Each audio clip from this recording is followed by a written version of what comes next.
ক্ষমতায় এলে আরজি কর ফাইল ফের খুলবে বিজেপি। পানিহাটির সভা থেকে বার্তা প্রধানমন্ত্রী নরেন্দ্র মোদীর।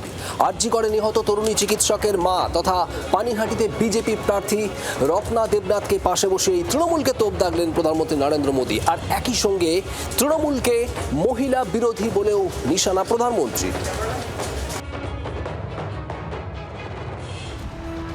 পানিহাটিতে ভোট প্রচারে এসে মোদির হাতিয়ার আরজি কর আবেগ। ভাষণের প্রায় পুরো অংশ ধরেই নারী সুরক্ষা, আরজি কর, সন্দেশখালী। যদিও ভাষণের শুরুতেই প্রথম দফায় ঐতিহাসিক ভোটের হারকে বিজেপির সাফল্য বলে দাবি করেন। দমদম লোকসভার মধ্যে যে বিধানসভা পড়ে 7টি বিধানসভা, সেই 7 জনের হয়ে প্রচারে এসেছিলেন নরেন্দ্র মোদী। সেখান থেকেই মোদীর আভাস যে এই বিপুল সংখ্যক ভোট একেবারে সরকার পাল্টানোর যে আভাস, সেই আভাসই দিচ্ছে। তৃণমূলকে মহিলা বিরোধী বলেও তোপ দাগেন মোদী। বলেন বিজেপি মানে মহিলাদের উন্নয়ন। टीएमसी एक महिला विरोधी पार्टी है और BJP women lead development model पर चलती है। রাজ্যে জঙ্গলরাজ চলছে বলেও তোপ দাগেন মোদী। আরজি কর কাণ্ডের প্রসঙ্গ টেনে বলেন নিহত তরুণী চিকিৎসকের মা বিচার পাননি, আর সেই বিচার পেতেই এবার সেই মাকেই তারা প্রার্থী করেছেন।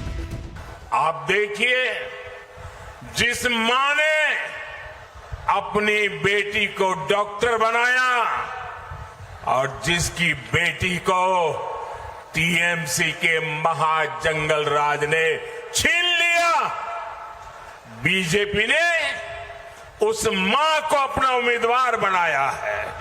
এদিন প্রধানমন্ত্রীর আশ্বাস, বিজেপি ক্ষমতায় এলে আরজি কর কাণ্ডের ফাইল ফের খোলা হবে।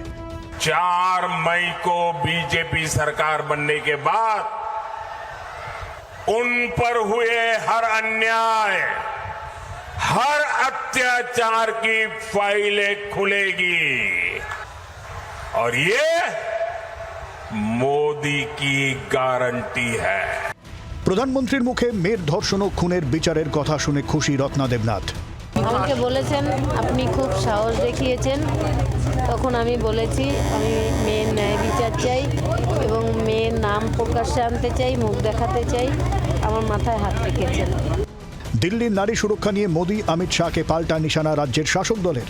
কলকাতায় তো 3-3বার করে সবচেয়ে সুরক্ষিত শহর বলেছিল, আর আপনি এখন নারী সুরক্ষা নিয়ে এখানে বলছেন, যেখানে দিল্লিতে 14,000 কাছাকাছি কেস মহিলাদের উপরে অপরাধ বছরে।